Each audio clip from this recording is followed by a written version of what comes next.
Good morning. We are back with NSL Talk. And we have the same order again. Joey's on the top there again. Joey Jones, top left. On the bottom, we have an order that we've had before. Gary Smith today on the left. David Grauwels on the right. And thank you very much again. That's the third day in a row that we are meeting here for NSL Live Talk. And we are taking apart the NSL Cloud Mondial, which happened in the last week. First 3 parts of 8-way completed now with after 11 rounds with as we kind of expected it, right? We expected for Tanai 2020, which will take place next year. We somehow expected that the 8-way competition may be more exciting and closer than the 4-way competition. Joey, what is that how it is? Yeah, I mean, well, we originally had we were going to see a different HAYABUSA lineup at the Mondial, so that really kind of we expected that to go very strongly towards their direction. So next year we're going to have the new HAYABUSA lineup, but they seem to be carrying on where the old one left off without much of a hiccup. So definitely think the 8-way. I'd love to see those Russian 8-way scores. But we've already seen that the 8-way is super competitive, and everybody's got another year. Hopefully, we'll get to have it in Tanai next year. So I think that's the competition everybody's looking for sure. Gary, David, do you see it the same way that 8-way competition may be it was a 2-point difference now between XB8 and France. Is that what we're gonna expect for next year? Well, it depends a little bit where the Russians are at the moment. I think after Barabas broke his leg, I think they also got like a little bit of a setback. I did expect that the US to be a little bit more stronger, so I think they're kind of like underperformed in my mind. And yeah, it's another year for everybody, and I think everybody already I should know what to train for.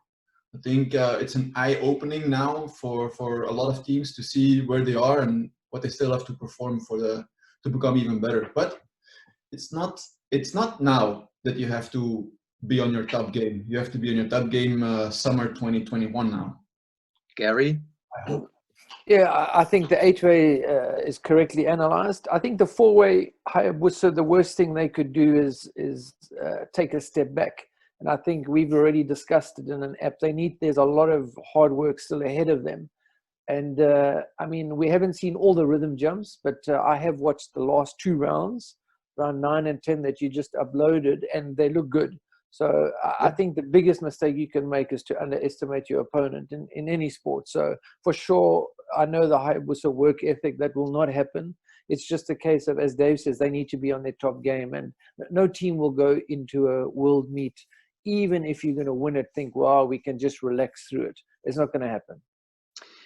Okay, so we were done with round 7 yesterday, not considering the stragglers. So we will continue with the remainder of the meet, which is everything that I have so far at this point is posted.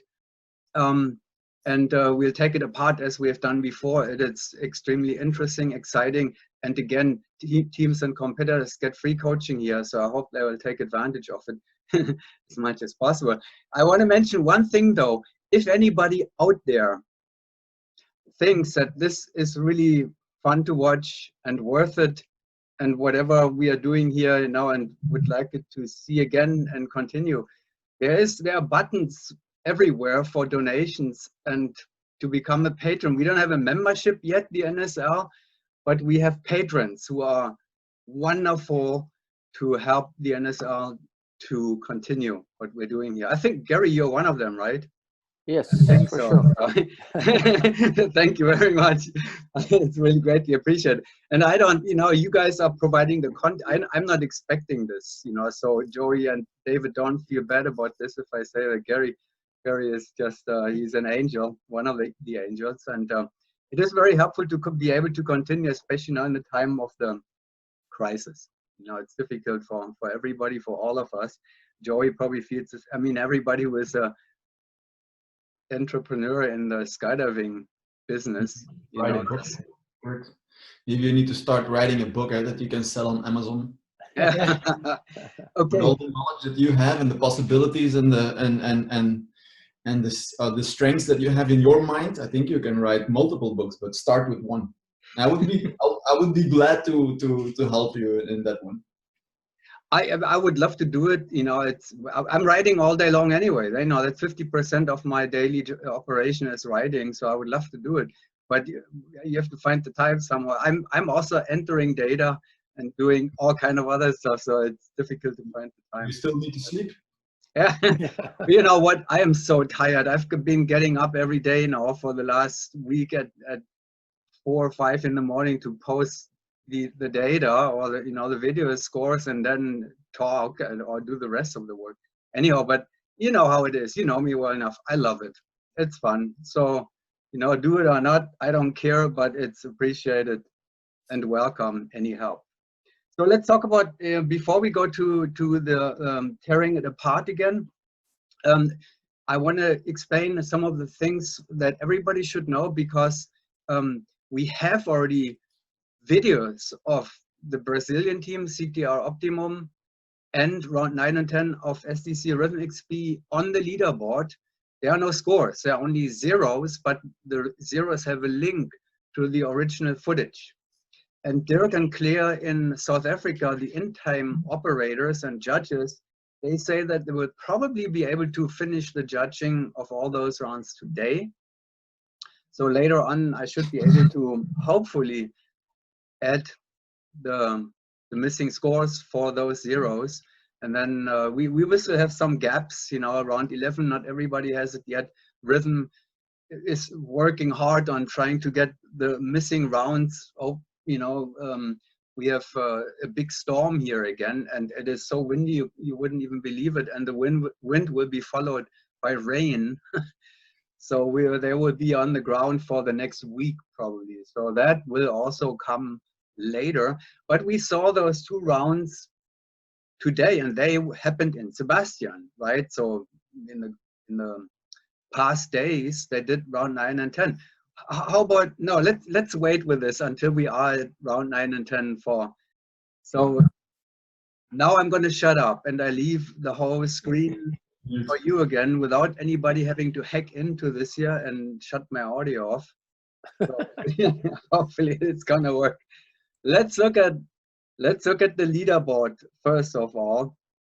After round 11, actually it is, because not everybody knew that the competition is actually an 11-round competition. So some teams did only 10 round and probably thought that round 11 would be used for a jump-off situation or whatever, but it wasn't.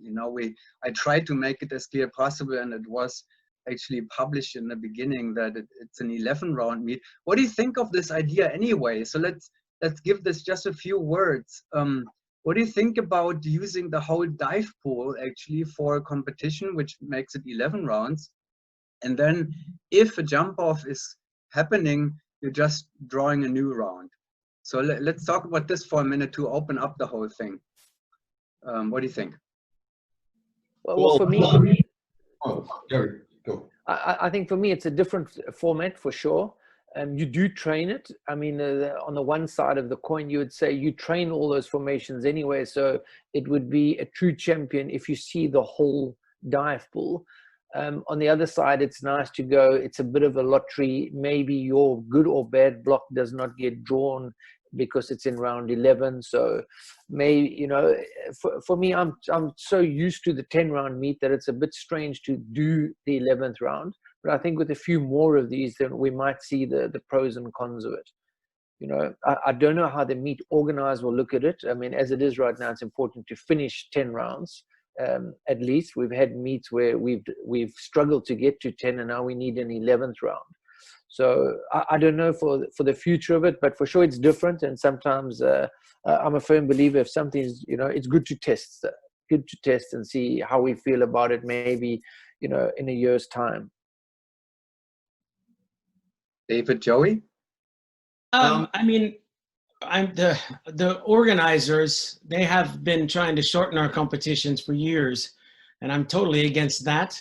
So I just don't see it logistically getting by the organizers and all the people. It is nice to have a full 11 rounds, but it also becomes your jump off. It makes it very easy to know what the jump off is. You don't have to redraw. So there's a lot of logistical things that make it easy. 10 rounds, and you have your jump off to the 11th, time to the last point. You know, you have a guaranteed winner after that 11th round. But then, you know, when you have your best blocks out of on round 11, it's always a bit disappointing. But I've had that go the other way for me as well, where I'm like, yes, round 11. You know, so I mean, we've all been there. So I don't know. What do you think, Dave? Well, we did the 11 rounds now, and we were discussing it with the team as well. We almost stopped after round 10 because it's so tiring. It does give you some the mental workload that you have after 10 rounds is already a lot, and then having to do around 11 just keeps adding up. So we discussed it with the team, and we were almost stopping with around 10 as well. But then eventually we talked with Gary, and he said like, "Hey, do the around 11 and just have it done." And I'm not quite sure if we're a fan of it, but if it's online like now, it doesn't matter. But I'm not quite sure if we can put it up into any organizing wise. I think it's much more difficult. But online, it's okay. Yeah, David, you did not only discuss it with your team, obviously. I saw that you were discussing it with somebody else here too. Will you introduce what was the feedback that you got there? Yeah, so I used to be in that slot, and I was telling her, and then eventually I was actually explaining my daughter that the team can be a little bit more tighter after the I'm already talking into the past. I was like, hey, I had that slot, and I would have done it more tight, but better start quick and early enough to make sure that she doesn't have the bad habits. So you would have keyed it already, right? Did you get some feedback about your video? That's what Doug Park keep telling me all the time. Yeah, key it faster. Key it faster. Okay, so let's round 11. A quick thought, you know, from my end here, a few cents. Round 11, you know, the organizers have recently, you know, you have said that they tried to shorten it, didn't work because we won 10 rounds for everybody. We went actually from the semifinals and finals to 10 rounds for everybody, not only for, you know, having the cut after round 9 and 10. You know, but the hosts and organizers, they've tried to make round 10 kind of, you know, the big showdown where everybody sits and live judging and all that kind of stuff, and that is fun, as we all know, right? Sitting there together. Well, that could be round 10, round 11. Now round 10 is everybody has it, and round 11 could be the big showdown. And on top of that, Joey, round 12, if you would call it like this, could be drawn at the beginning too. You know, so you know that, or if it comes to a jump off, you have the sequence from the beginning. Yeah. Anyhow, so let's look again at the leaderboard now. I'm curious. I mean, it's just, you know, for this event here now, but in the future, maybe just for the training purpose, we'll keep the whole dive pool with 11 rounds for those kind of competitions. Here's the leaderboard after round 11 now. So let's take it after round 11, right? Because the top 5, they all get round 11. And I'm hoping, I'm guessing that Rhythm will also do 11 because they know, you know, now that it's an 11 round meet. So there we are, the final standings. HAYABUSA added another point, right? And shall we begin at round 8, which was the first one that Airspeed won fair and square? No penalties, no nothing. Yeah. Do we want to look at Airspeed first of all? Yeah. Yeah, let's watch them. I mean, Airspeed's got to be happier with the last half of the draw. The last 6 rounds, they gave up 2 points. You know, it's probably a little more where they'd like to be, and I mean, at least a little more competitive. They can just reset those first 3 rounds, and if they can fly like this, the whole meet, then they're onto something. Yeah, I agree. This was a solid jump for Airspeed. We've seen with the little press releases and clips that Airspeed have shown of their 12s, they are very good with them. I think these were maybe not as good as we've seen of their best. There's sometimes too much separation or between the two pieces, but it's definitely a block that Hayabusa is struggling with on block 12. So I would have guessed on this one that Hayabusa was going to give up something on this round. So I think both teams, the block 8s, are pretty comparable. And I think Hayabusa faster than Airspeed out the door on block 8 as far as I timed. But for the rest, I think very strong jump for Airspeed and very clean. Yeah, I think also what is really remarkable is that the tail and Mikhail in the exit goes over the front piece in the halfway of the block, and he does it already like you already did it last year as well. And it's really nice how that back piece gets reattached to the front piece. So I think a lot of teams can take this as an example as a exit 8. So Mikhail in this case is Mikael Markkainen, right? Airspeed's tail. Yeah. Because we have another Mikhail there now, just with a different spelling. Yeah. And he comes now actually, right here. Hayabusa. Let's look at our Mikhail, who is an interesting, we have this interesting situation where the inside center is actually exiting in the outside center position of the other teams, right?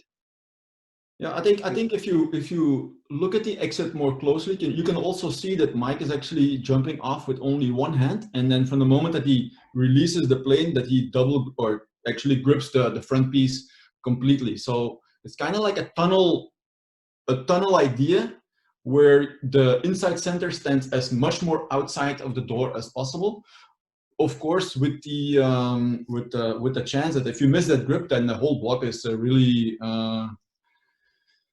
You can be in a bad situation. But as you can see now, he has the bar, he has the hand on the bar, and from the moment that the key comes, he actually grips Andy, who is coming from the inside. And that is actually something that we developed in the last few years, standing the inside center more outside of the plane, so that the outside center can be as tight to the edge of the door as possible, instead of head jamming and then the outside center being too much in the inside of the plane. So this is something we've started to develop in the last few years, and it works really well in the 8 and also in our Gs. Coach Gary, what do you see of Hayabusa in this round? The exit, again, interesting about the slot, inside center, outside center, reverse from all the other teams. Yeah, the 8's comparable with Arizona Airspeed, the 12's not. We got our butts kicked on this one on block 12. It's that simple, and we know it. We circled certain blocks that we need to train, and this is the one where between Bob and Mikey being new, they kind of need to come up with a plan on how we're going to fix this 12 at the back. We've spoken about it enough, and it's something where we kind of know what we want to do with it, how much degrees we need to pick up on it, but we're struggling with this block, so it kind of needs to go into a bit of a drill phase, block 12. And then you could see there was 1-8 finish there that was tough for Mikey in the center. Level. Yeah. Some difficulties with level as well. Yeah. One thing on that. That is something that many inside centers probably know from block 8, right? That the finish is exactly sometimes like, a little wobbly. Yeah, well, it's not easy. You've got somebody on your legs who's trying to get themselves around to the next point, right, and you've got to pick up 2 grips as well. So you kind of feel that you've been talked a little bit as well. Mm-hmm. And interesting, another thing, if I may throw this in, I'm talking too much again, shut me up, please. But it is also that Mikhail, he was center outside before, right? He was center outside from the Pilatus Porter from the right door exit. So he's used to be outside the plane, even though he was the outside center for his previous team. Yeah. One thing on that exit, Kurt, I mean, the exit with the center person outside, it works great with this mirrored continuity, but it doesn't really work so good for a standard left door continuity, because the tail actually needs to be outside of the person in the center of the 8. So it's while it works good for these guys to have if you're on the left-hand continuity, it makes it a little more tough if you get the center of the 8, the inside center outside the plane like that. So this is more that the exit that they have is not really, conducive for those of us that have the other continuity. Right, and normally Bob Giron, he is exiting forwards actually. Anyway, sometimes he dives towards the cat, doesn't he?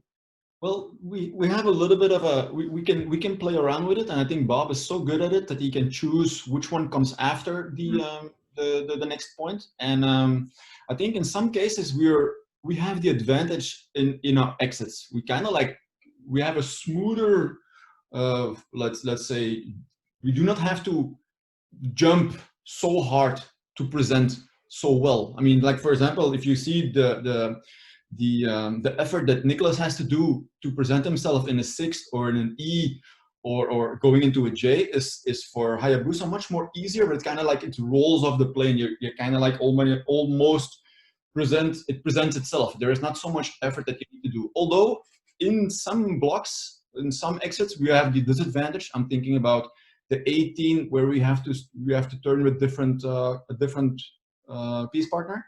And then also in block 4, in the arrival of the 4, Dennis always needs to do like a flip around, like a wrap around. A wrap around, go whatever comes next, because at the arrival 4, the inside center and the point are actually attached to each other, and not the outside center and the point. So that's I think these are our worst blocks that we can have as that continuity. And I think in the other ones it's kind of like it's an easy roll off that bar, I think. But more teams are taking memory on 4, right, on the finish too. I see that happening now more frequently. It depends on what's next, but yeah. Okay, well let's go to QATAR Tigers on round 8, right? Yeah. Yes, this was probably one of their toughest jumps, their worst rounds. I think from landing, from watching them on landing, they were not good with 12s in the B slot, and they picked up a lot of level on this one, and that cost them. Nice exit and nice 8 out the door, though. Yeah. That's cool, then. But yeah, you'll see the first 12's okay, and it's the next one that creates a lot of level. B slot here, not a great cue, and look at that, yeah. Great first page, but yeah, that was time costly there, the missing of the 12 land. And the shape of the 12 start was not great for them. So again, they learned from it, and again, it's the invaluableness of doing a competition, because you see things going at a little bit quicker, and all of a sudden the mistakes come out. So stuff that we had drilled that looked good, all of a sudden is not so good and not so strong. But that's why you do these meets, to kind of see where you need to go and do your homework. Mm-hmm. Yeah, I think speed changes everything. Huh? Yeah. And then it's a little bit of this was a rough jump. Shame for them. They were not happy with this jump at all. Nice cue. Nice cue shape. Cue to the 12 had good shape. Yeah. So almost B looking like. Yeah. A slot, okay. B slot, not great. Well, I guess when you have a flaw, like when you're missing landing a block, I guess nobody's happy about that, in a sequence, when you're missing it like once. Okay, so then let's go to... But to keep on going on that one, although you're not landing one block, it cannot affect the rest of your jump, because in many teams you will see like, hey, let's make up for that one, and that's the first road to disaster happening right there. So then they did actually pretty well, just ignoring it, and because it was, they came back into flow after that.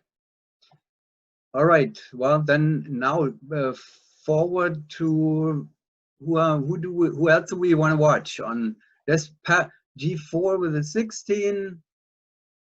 Yeah, it was a good jump. I watched that jump of theirs. It's a good jump. Yeah, and a few words about this. They are actually a 4-way women team, so they will measure up with other teams like the French forward team and so forth. Not next year, only at the indoor meets. How far away are they from the French team? Well, we haven't seen the French team, but I would think they're a long way. But the French, they should be way ahead of these girls. Is my guess. Pamela's back in, obviously with taking Clementine's slot.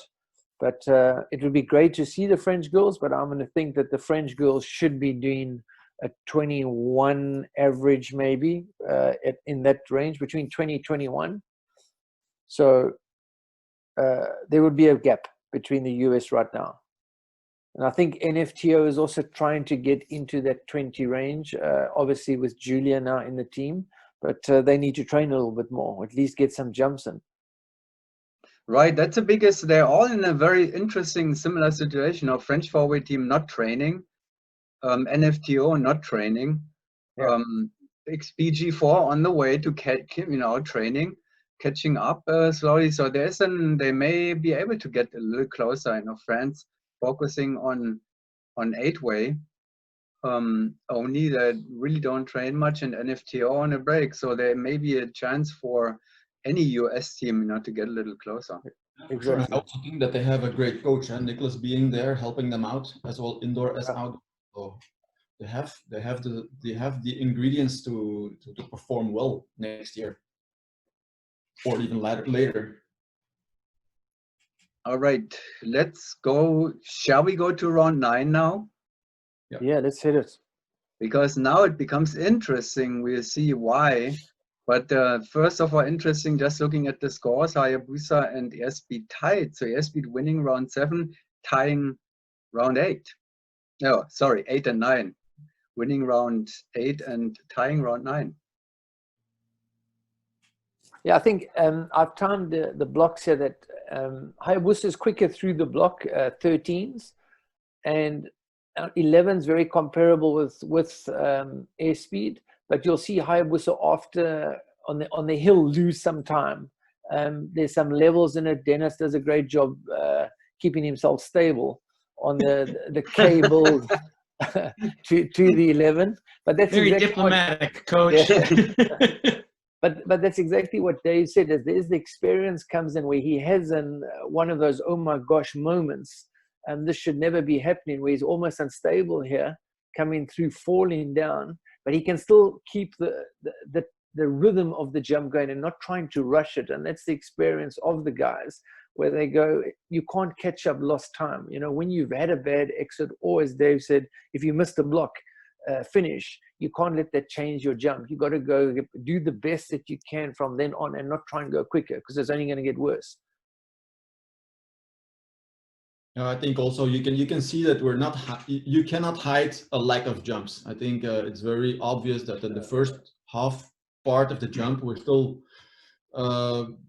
looking for arrival blocks and distances and covering up some technique, but a lack of jumps you cannot hide. So there's only one way to solve that one, to make it more pleasant to watch, let's say, is actually jumping much more.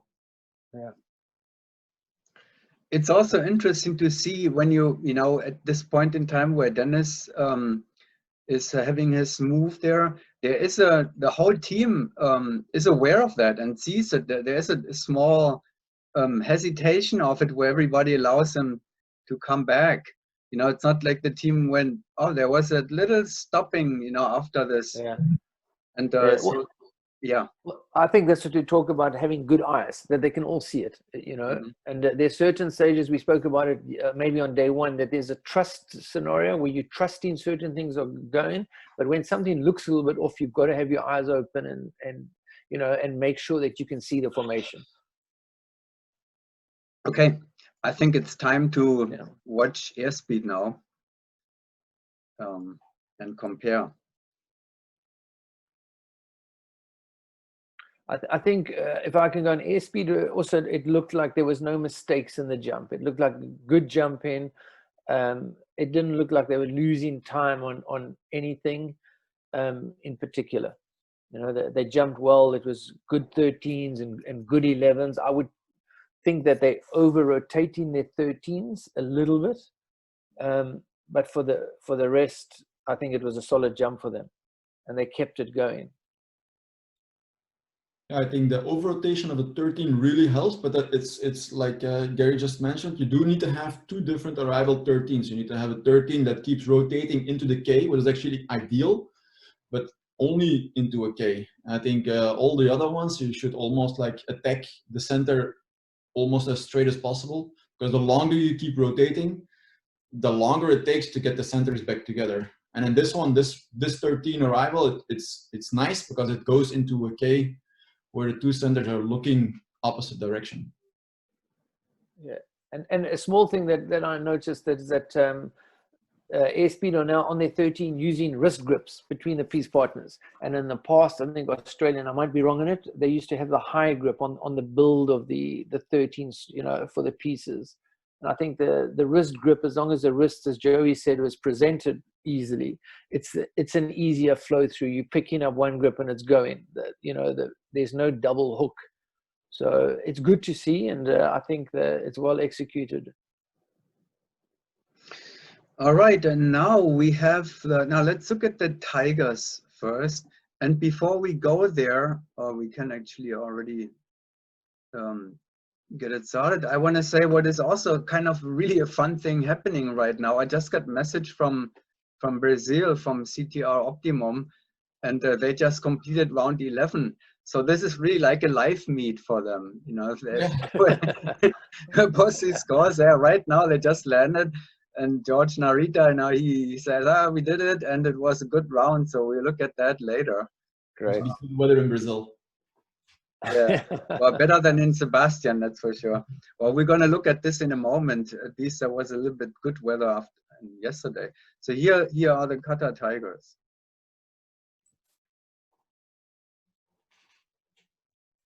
This was a strong jump for them.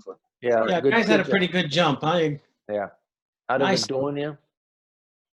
Really small 13s, definitely smaller than Airspeeds.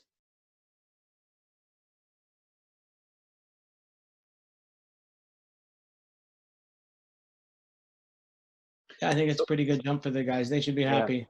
Yeah. The score would bring them really close to, you know, the top level, the top medal level. Yeah, it's two good blocks for them. 11 is also, it's into the CISM category, and 13 they really like. We've changed since this meet. We did on the last day, we changed the 13s a little bit. There's, again, too much rotation from the guys going through, or too early rotation, I should say, from the outsides. So on the point. So we fixed that. I mean, we have to lock it in, but that was good. There you see the guy going over is rotating too quickly.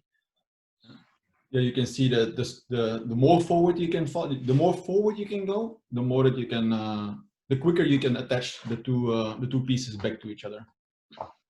Yeah.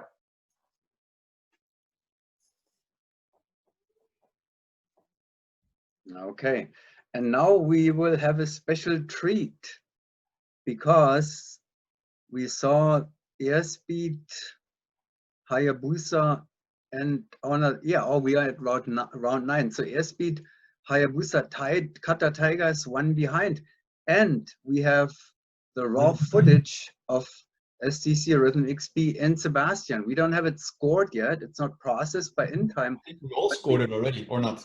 23, huh? I don't know. I have not scored it. You guys have scored it probably. I got to say that Rhythm won the 11 battle all by hands down. I got times. They were a couple tenths faster on every 11. They really had some beautiful 11s. Yes, I agree. Very powerful performance from Rhythm, this one.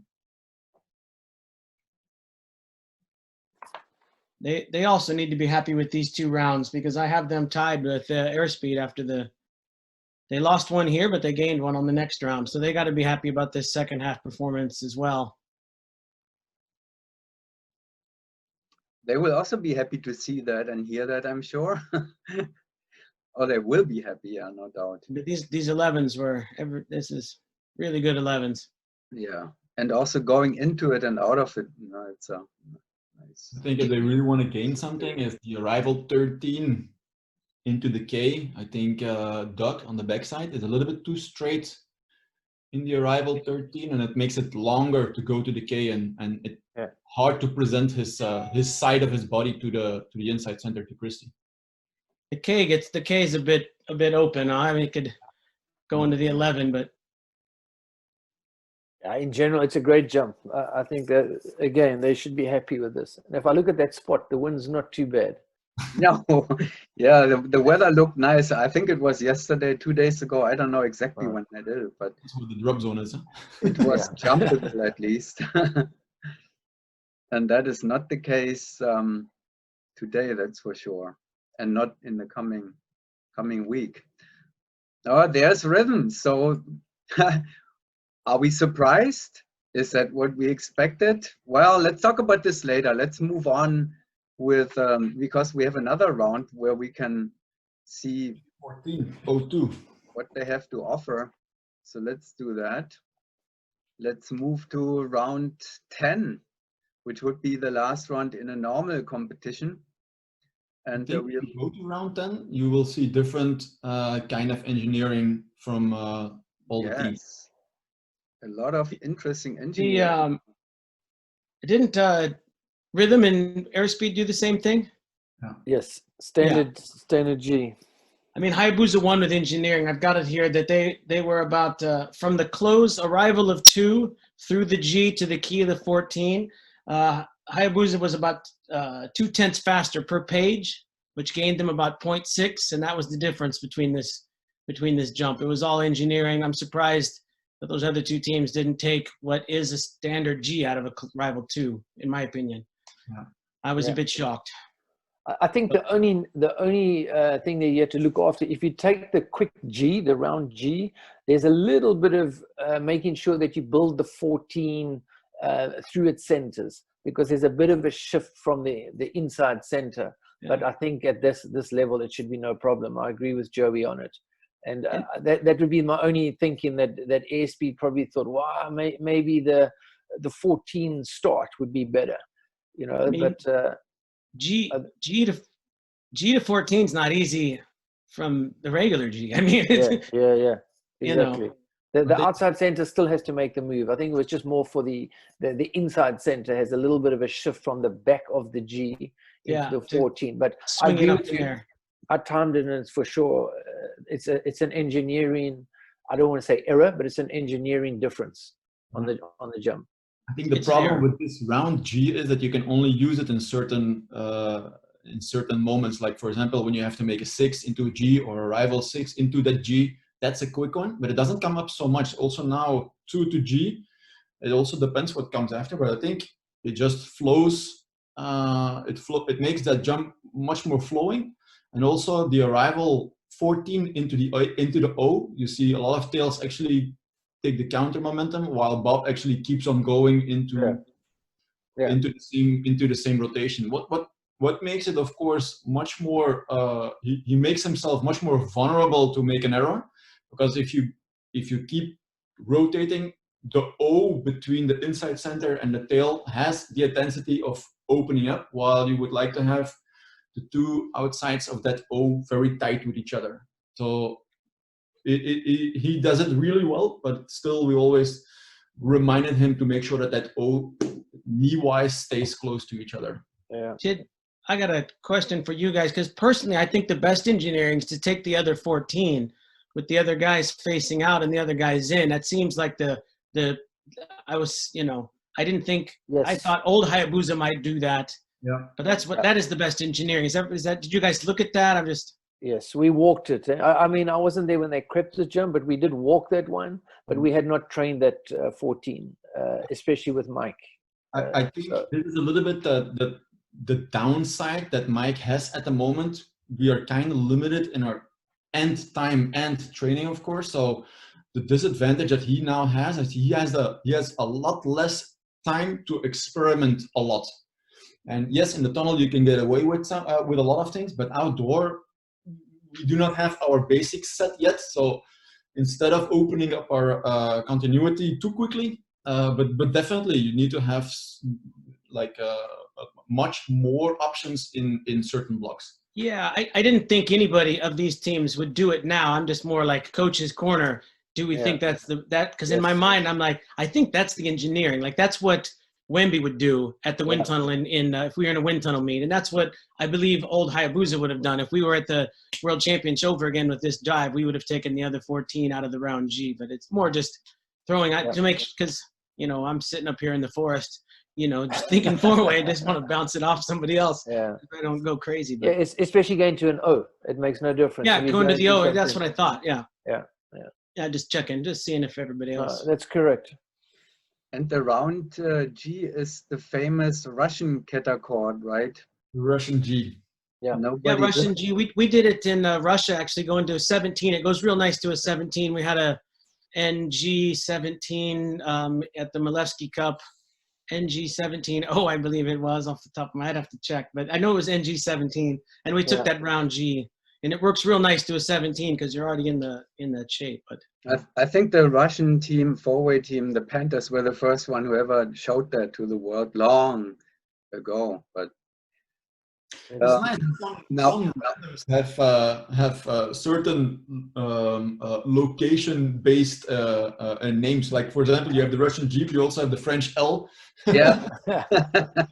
yeah. So what's the Belgium? What do you have for Belgium? Look at that data. To come up with that one.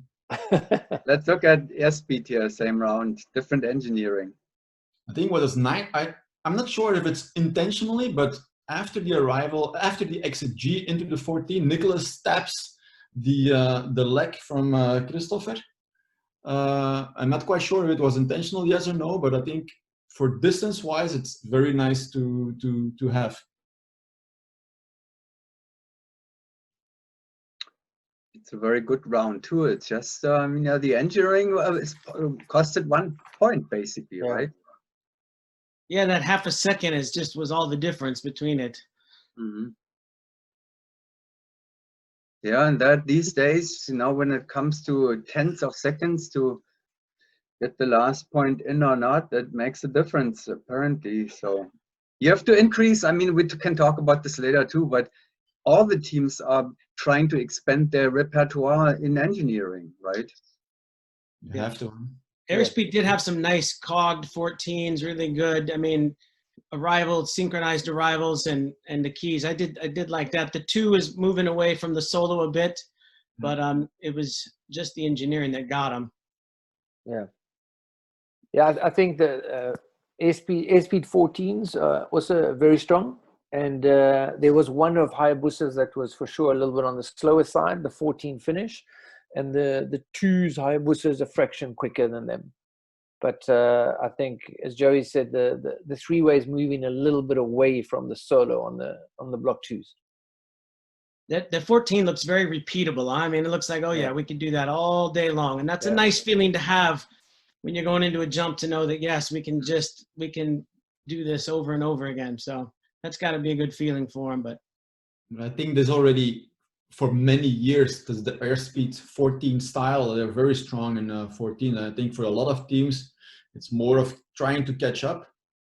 Because I think they really owned the 14 already for a long period of time. Yeah. The turning blocks, they're super good at it. 7, 15, 14. QATAR Tigers. This was a bad caravan with a deflector on the inside, so we couldn't take a G out of here. So they took an E. Mm-hmm.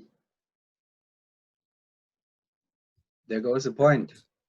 Yeah, I don't know if it cost us a full point on the end. I'm not sure where they ended up, to be honest. Or E to G, that's if it's a bow to E or whatever, but E to G, it's. I timed it. It was like 0.6 or 7 of a second slower than the rest, but and they're quite good at a G. Would a P maybe not helped it? Maybe? Yeah, but we even thought H, we thought P, but they're so strong at E's, and it was out of this caravan that it from Algarve. That thing flies in with a stupid big torque, and so we just took an E.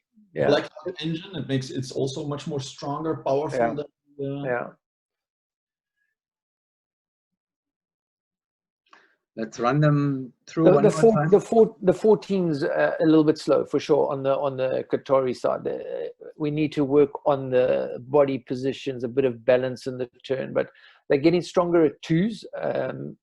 For sure, they're kind of understanding what they should be doing on the 2's now, but 14's, we need to clean it up a little bit. As Joey said, if you watch the airspeed 14's, how they cog, it's a great example. And with Qatar, it's almost like everyone's turning as quick as they can and trying to get to the finish. It's a little bit rushed in their heads. Nobody wants to make a mistake, so they want to be there faster, and it's not the correct mentality on it. But it's a Russian G again. Yeah, they took that G. I mean, there was but in my mind, it's no doubt.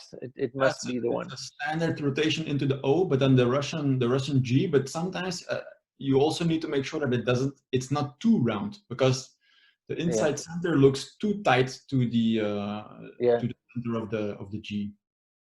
That's Rashid, and he's a heavier guy, so he wanted to make sure he was in the right place for the 14. And here's the treat from Sebastian again.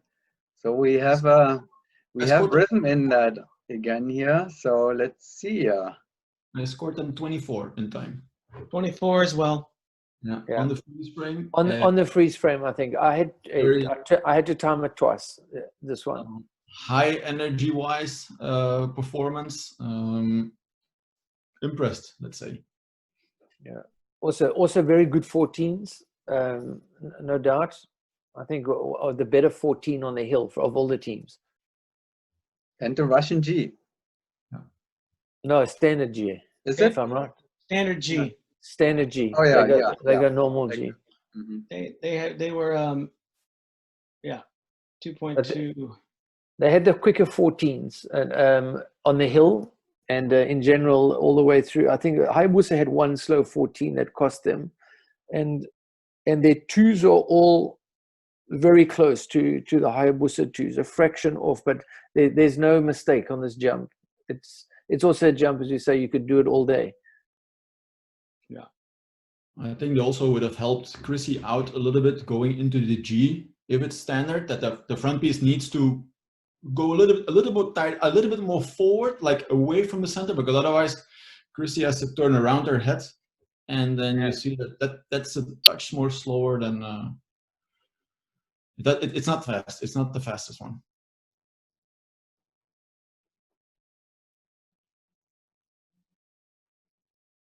Everybody is quiet, which means I would guess everybody is impressed. Yeah. I was checking the spot again. Good. It's an impressive jump from this. I only need to see that one once. It's a good jump. You want to see it once more, you say? No. I only need to see it one time. It's a 100% jump. Yeah. So now let's look at the scoreboard quickly again after this. So you said that Rhythm had a 23 on round 9 and a 24 on round 10. Definitely. Yes. Unofficially official. So they tie airspeed on those last 2 rounds. They just flips 23, 24, 23, 23, 24. And they are challenging Hayabusa. Yeah, 1 point out of 2 1 rounds. point. Yeah. Interesting. So let's just look at round 11 before we conclude and sum it up here. Round 11, Hayabusa is going to show us the 4:19:16, very technical sequence.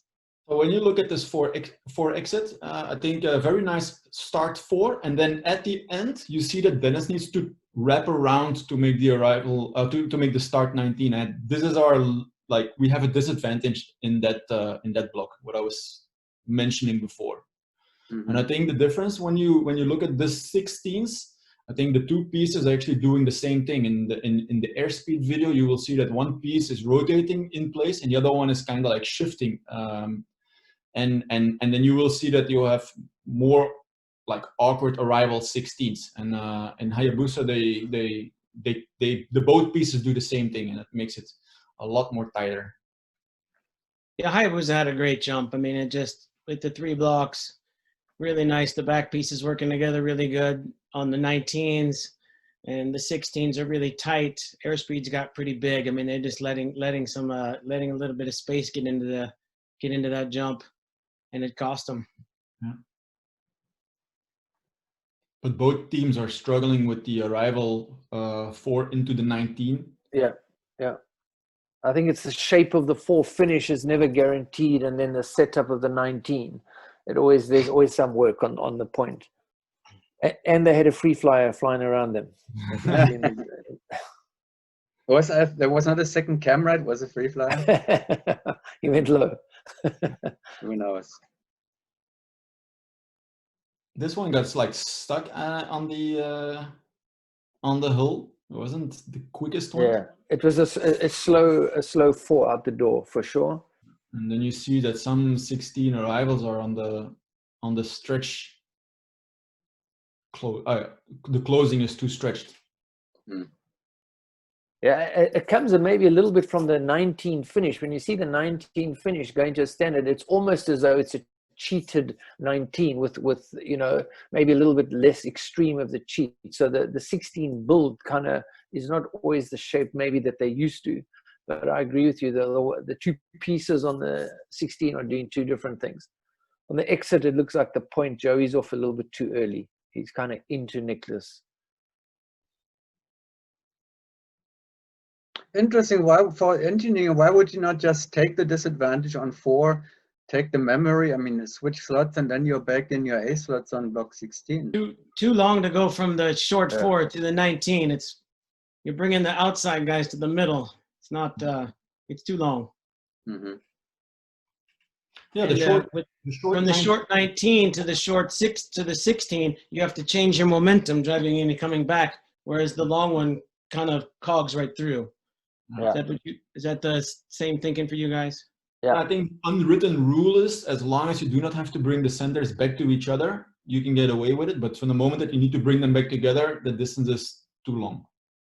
Yeah, especially also in a compressed. Yeah. Very interesting. See this, I love to listen to that stuff. This is the discussion that you will not hear in many team rooms, those kind of things.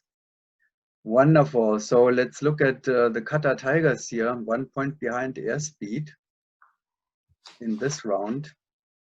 Yeah, they had that same plane, I believe, on this exit. So it's blasting. So you can see how the point gets blasted. His timing is not there.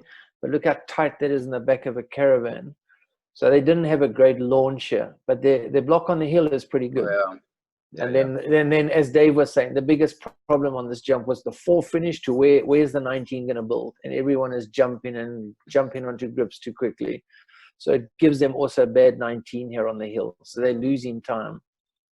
That's actually a great exit for this little door there. Yeah. No, they do good. I mean, they're small guys, but it's a blast. I mean, I jumped that plane a bit with them. It's a blast out of that prop. 19s are too tight.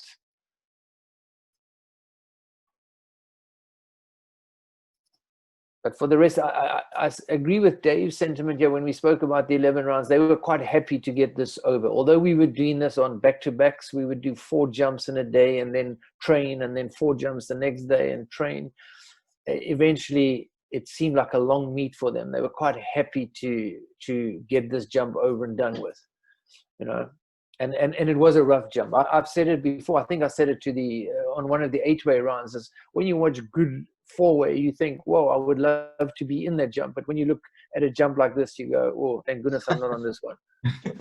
And that's kind of how and then I'd say to any team, when you look at a jump, you think, "Whoa, fantastic!" And in some jumps, you go, "Oh, let me stay on the ground. I don't need that one." I would take any of that anytime. You write your book first. Yeah. Hey, I still like to jump or write. I want to write books. I wanna do this stuff.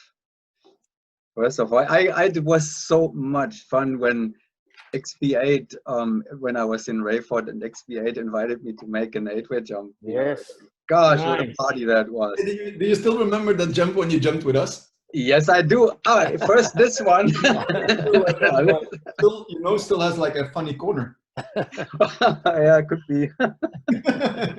Your brother, bad boy, bad boy. All right, so let's look at the final standings. Share that screen one more time, and then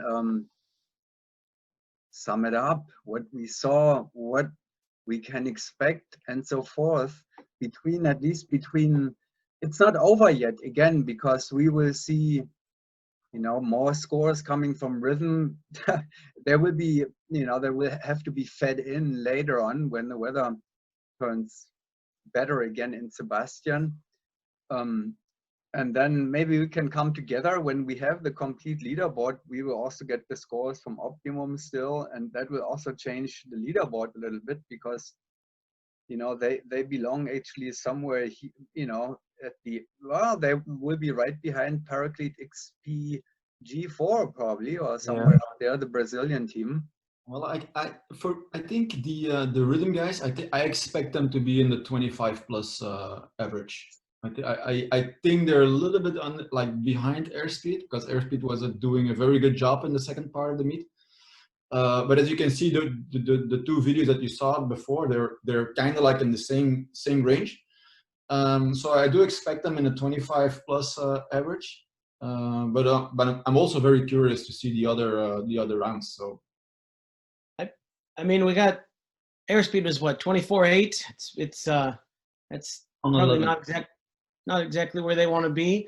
I mean, rhythm is 2 points down after 5 rounds, basically. I mean, it's anybody's game if you take it like that.